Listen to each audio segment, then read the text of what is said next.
आपका स्वागत है मूवी एक्सप्लेन विद गुरमीत में। इस वीडियो में हम एक्सप्लेन करेंगे माय सीक्रेट बिलियनर मूवी को। ये मूवी हमें बताती है फेरो ओलिवाटी के बारे में, जिसके पास बेइंतहा धन दौलत और वह एक सक्सेसफुल बिजनेसमैन भी है।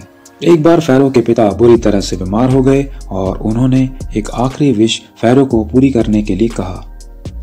उन्होंने कहा कि फेरो को एक बेहद गरीब इंसान का लाइफ एक्सपीरियंस लेना है।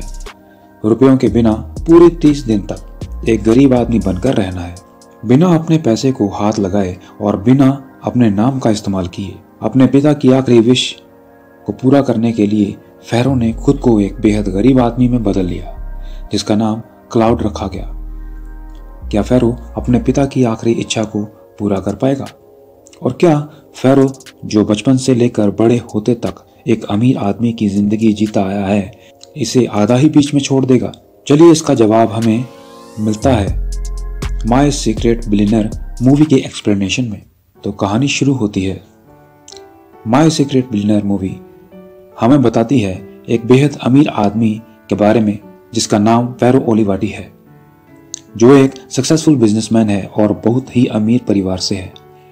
फेरो पूरी तरह ऐशो आराम से अपनी जिंदगी जी रहा है और उसके चारों तरफ बेहद खूबसूरत लड़कियां, जो उसकी सुंदरता और दौलत के लिए उसे चाहती हैं। जब एक बार फेरो कैलिफोर्निया में दौलतमंदों की महंगी पार्टी को एंजॉय कर रहा था, तब उसे उसकी मां का फोन आता है कि उसके पिता बुरी तरह से बीमार पड़ गए हैं और उससे कहती है कि उसके पिता के लिए उसे जल्द से जल्द इटली वापस आना होगा। इस खबर को सुनते ही जल्द से जल्द फेरो एयरपोर्ट की तरफ दौड़ता है और अपने प्राइवेट जेट पर सवार होकर इटली के लिए रवाना हो जाता है। प्लेन के सफर में उसे उसके बचपन की याद आने लगती है, जब फेरो को अपने बचपन के वो पल जो उसने अपने पिता के साथ बिताए हुए थे, उसे वो पल याद आने लगे। फेरो और उसके पिता का उससे बहुत ही गहरा रिश्ता था। वो अपने पिता से बहुत ज्यादा प्यार करता था। उसके पिता उसे हमेशा एक विनम्र और दयावान इंसान बनने के लिए कहते थे, चाहे उसके पास बेशुमार दौलत है, क्योंकि दुनिया में सबसे महत्वपूर्ण चीज दयालुता है, ना कि अमीरी। अपने पिताजी के पास पहुंचने पर जब वो अपने पिता से मिला, जो बेड पर लेटे हुए थे और बुरी तरह कमजोर और बीमार थे, उसकी मां ने उसे बताया कि उनकी क्रिटिकल कंडीशन के कारण उसके पिता ज्यादा समय तक जीवित नहीं रह सकते। अपने आखिरी दिनों में फेरो के पिता की एक आखिरी विश थी कि फेरो बहुत ही कम रुपयों में और बिना अपने नाम का इस्तेमाल किए एक गरीब इंसान की तरह 30 दिन तक दिन गुजारे। फेरो के पिता ने उससे बताया कि वो फील करे कि कैसे बहुत ही कम रुपयों में अपना जीवन यापन किया जाता है, जिससे वो लोगों की कदर करना सीख जाए। आखिरकार फेरो को उनकी लास्ट विश माननी पड़ती है, क्योंकि वह अपने पिता से बेहद प्यार करता है। उसके पिता की आखिरी सांस लेने के बाद जैसे ही उसके पिता की मृत्यु हो गई, तो फेरो पूरी तरह से टूट गया, दुखी हो गया। अपने पिता के फ्यूनरल के बाद वह जल्द से जल्द कैलिफोर्निया को निकलना चाहता है, ताकि वह अपने पिता की लास्ट विश को पूरा कर सके। अपने ऑफिस में पहुंचकर फेरो ने अपने असिस्टेंट को बुलाया, जिसका नाम लॉरेंस है, और उसे बताया कि वह जल्द से जल्द न्यूयॉर्क जाना चाहता है और 30 दिन तक एक गरीब की तरह रहना चाहता है, जिससे वह उसके पिता की आखिरी विश पूरा कर सके। लॉरेंस पूरी तरह से सरप्राइज था, इसलिए क्योंकि उसके पास बहुत सारा काम था जिसे उन्हें समय पर खत्म करना है। पर जल्द ही लॉरेंस समझ गया कि कितनी महत्वपूर्ण है फेरो की पिता की लास्ट विश फेरो के लिए। आखिरकार यह जानकर लॉरेंस फेरो को रोकता नहीं है। जाने से पहले फेरो लॉरेंस को कहकर जाता है कि वह उसकी कंपनी का ख्याल रखे और अपनी पहचान को अपने ड्राइवर क्लाउड रेनो से बदल देता है। फेरो कमर्शियल प्लेन पर जाता है, जहां पर वह एक घमंडी इंसान से मिलता है, जिसका नाम स्टुअर्ट कर्टिस है, जो बहुत ही चिढ़ पैदा करने वाला इंसान है। उसका बिहेव भी बड़ा बुरा है। एक फ्लाइट अटेंडेंट को, जिसने उसे वेट्रेस की तरह ट्रीट किया, ने उसे उसकी बात का सही जवाब दिया, जिससे कि पूरा जहाज और साथ में फेरो हंसने लग गए। न्यूयॉर्क शहर में पहुंचने पर फेरो की नई जिंदगी की शुरुआत होती है, जिसमें उसके पास इतना पैसा भी नहीं है कि वह एक बस ले सके या फिर एक टैक्सी ले सके। जैसे तैसे वो शहर में आता है और वहां पर दुकानदारों से काम के लिए पूछने लगता है। फेरो की कदकाठी और उसकी शक्ल से सभी कोई ना कोई बहाना लगाकर उसे ना कर देते हैं। उस दिन उसकी भरपूर मेहनत नौकरी हासिल करने की बिल्कुल व्यर्थ चली जाती है क्योंकि उसे नौकरी नहीं मिलती। शाम को जब फेरो एक बार में जाता है जहां पर उसे एक खूबसूरत औरत पसंद आती है और वह औरत भी उसमें इंटरेस्ट लेने लगती है। जैसे ही उसे पता चलता है कि फेरो बिल्कुल गरीब है तो वह औरत उसे छोड़कर चली जाती है। पर कुछ समय बाद एक मोटी लड़की जिसका नाम पीटा होता है उसे अप्रोच करती है और अपना परिचय देती है। फिर वह उससे उसका परिचय पूछने लगती है। फिर फेरो अपने आप को क्लाउड रेनो इंट्रोड्यूस कराता है और पीटा को मालूम पड़ता है कि क्लाउड को आज रात गुजारने के लिए एक जगह चाहिए। पीटा जो फेरो में इंटरेस्टेड थी उसे अपने साथ अपने घर में चलने के लिए बोलती है। फेरो उसके इस प्रस्ताव को मान लेता है बिना जाने हुए कि पीटा उसके साथ प्यार करना चाहती है। घर पहुंचने पर जैसे ही पीटा की मंशा का फेरो को पता चलता है तो फेरो तुरंत झूठ बोल देता है वह गे है और उससे दूर हो जाता है। गुस्से में पीटा उसे जमीन पर सोने के लिए कह देती है। पीटा के खराटों से तंग आकर फेरो दूसरे कमरे में चला जाता है और एक औरत को वहां सोया हुआ पाता है और वह औरत जिसका नाम डायना है पीटा की क्लोज फ्रेंड है जो वहां पर सो रही थी।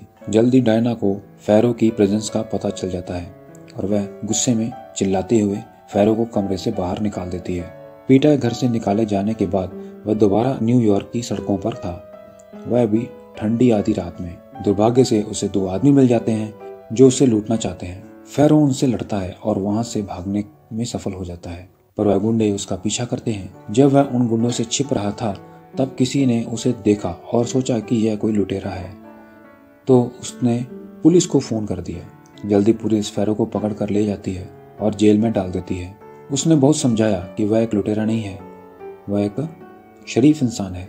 एक गरीब इंसान के रूप में फेरो की पहली रात जेल में कटती है जहां फेरो एक दफा सोचता है कि अब वह इस सब से क्विट कर देगा क्योंकि वह जेल में अपनी और रात नहीं बिता सकता।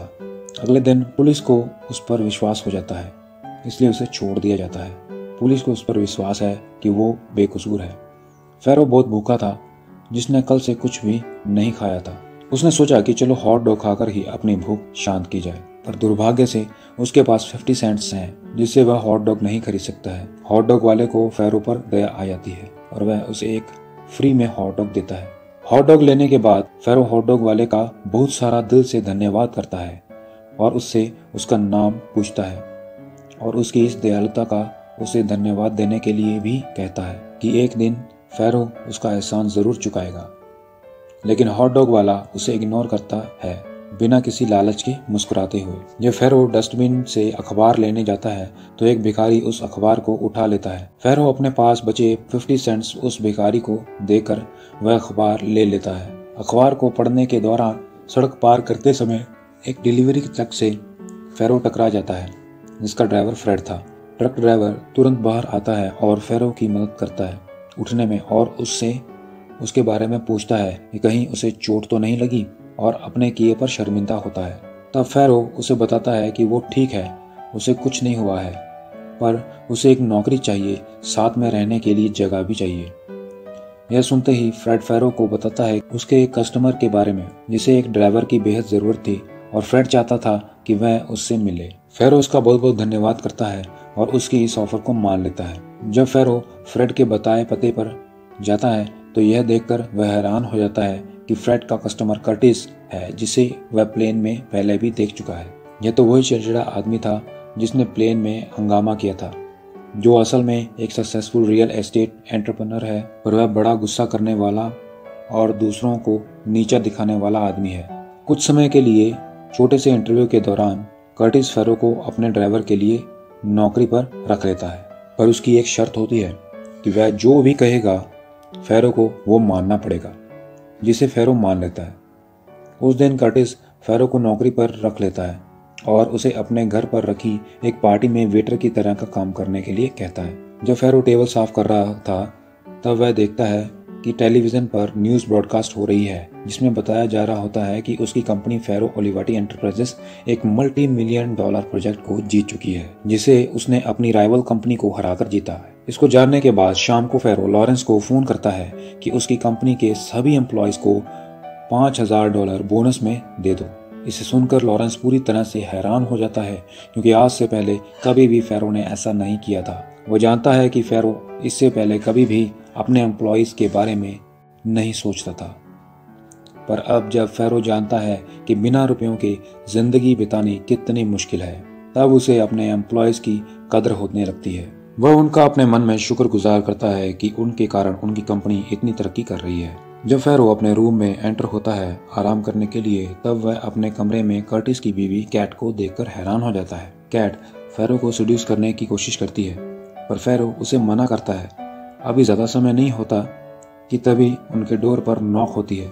फेरो कैट को बेड के नीचे छुपने के लिए कहता है। जब फेरो दरवाज़ा खोलता है तो वह सरप्राइज हो जाता है, क्योंकि यह कर्टिस की डॉटर नैन्सी होती है, जो उसे सेड्यूस करना चाहती है। वह उसे भी रोक रहा था, लेकिन तभी कर्टिस के आ जाने से फेरो चकरा जाता है। सो फेरो नैन्सी को बाथरूम में छुपने के लिए कहता है। उसकी पत्नी और बेटी की तरह ही कर्टिस भी फेरो को सेड्यूस करने लगता है, जो फेरो के गुड लुक्स के कारण फैसिनेटेड हो गया था।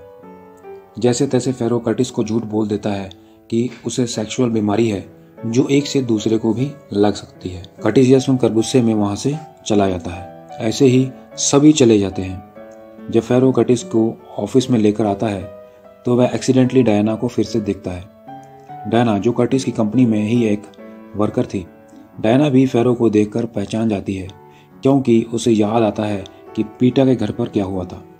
डायना वहां से दूर चली जाती है। फेरो उसे समझाने की बहुत कोशिश करता है कि उस दिन असल में क्या हुआ था, पर डायना उसकी एक नहीं सुनती है। अगले दिन फेरो एक फूलों का सुंदर गुलदस्ता डायना को भेजता है, अपने उस दिन के लिए सॉरी के रूप में, पर वह अपना नाम उस गुलदस्ते पर नहीं लिखता है। डायना भी सरप्राइज हो जाती है, उसे किसने फूलों का गुलदस्ता भेजा। फिर कर्टिस डायना को अपना बैग घर पर लेकर आने के लिए कहता है। इसका बैग कर्टिस को उसके घर पर सौंपने के बाद डायना उसे अपने घर छोड़ने के लिए बोलती है। तब फेरो को ऑर्डर दिया जाता है कि वो डायना को उसके घर पर छोड़कर आए। फेरो उससे माफी मांगता है और उससे उस दिन की आप बीती भी बताता है। तब फेरो उसे बताता है कि वह फ्लावर उसने माफी मांगने के लिए ही भेजे थे। उसके बाद फेरो और डायना बातें करने लगते हैं। इसी प्रकार धीरे धीरे दोनों एक दूसरे के करीब होने लगते हैं। उसके बाद वो बहुत नजदीक आ जाते हैं और अक्सर कॉफी पीते समय एक दूसरे के जीवन के बारे में जानने लगते हैं।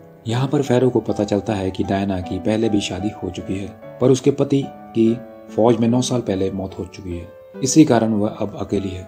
डायना की दयालुता और उसके इंडिपेंडेंट पर्सनैलिटी के कारण फेरो उससे प्यार करने लगता है, और दूसरी तरफ डायना भी फेरो को पसंद करने लगती है। कुछ दिनों बाद नैन्सी अपने पिता के ऑफिस में आती है और झूठी शिकायत करती है कि फेरो ने उसके साथ जोर जबरदस्ती की है। फेरो से पूछने पर फेरो पूरी तरह से इस बात का इनकार कर देता है, पर कर्टिस बिना ज्यादा बात किए ही उसे फायर कर देता है।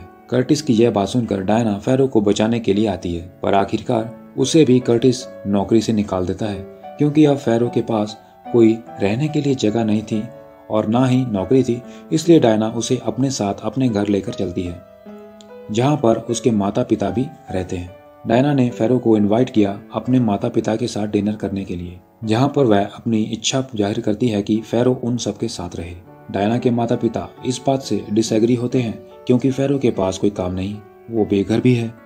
इसलिए वह सोचते हैं कि फेरो उनकी बेटी को खुश नहीं रख सकता। लेकिन डायना तो फेरो को बहुत प्यार करती है, इसलिए वह जिद करती है कि उसके माता पिता फेरो को अपने साथ रखने के लिए मान जाएं। उसके माता पिता मान जाते हैं और फेरो के उनके घर पर उनके साथ रहने के लिए तैयार हो जाते हैं। दिन पर दिन फेरो और डायना का रिलेशनशिप और भी गहरा होता जाता है। न केवल प्रेमी जोड़े के रूप में, बल्कि वो बिजनेस पार्टनर भी बन जाते हैं। वो दोनों डायना की सेविंग को इन्वेस्ट करके और फेरो के दिमाग का इस्तेमाल करके एक एजेंसी कंपनी बनाते हैं। अभी 2 हफ्ते ही हुए होते हैं फेरो और डायना की एजेंसी कंपनी को बिल्ड हुए, लेकिन उनकी छोटी सी कंपनी अब आउटस्टैंडिंग परफॉर्मेंस देने लगती है, जिसका फ्यूचर बहुत ही ब्राइट नजर आता है। एक दिन फेरो के पास लॉरेंस की कॉल आती है। लॉरेंस उससे बताता है कि उसे जल्द से जल्द ही ट्रायल पर आना होगा, क्योंकि उसी की राइवल कंपनी ने उन पर केस किया है कि फेरो नकली आइडेंटिटी का इस्तेमाल करके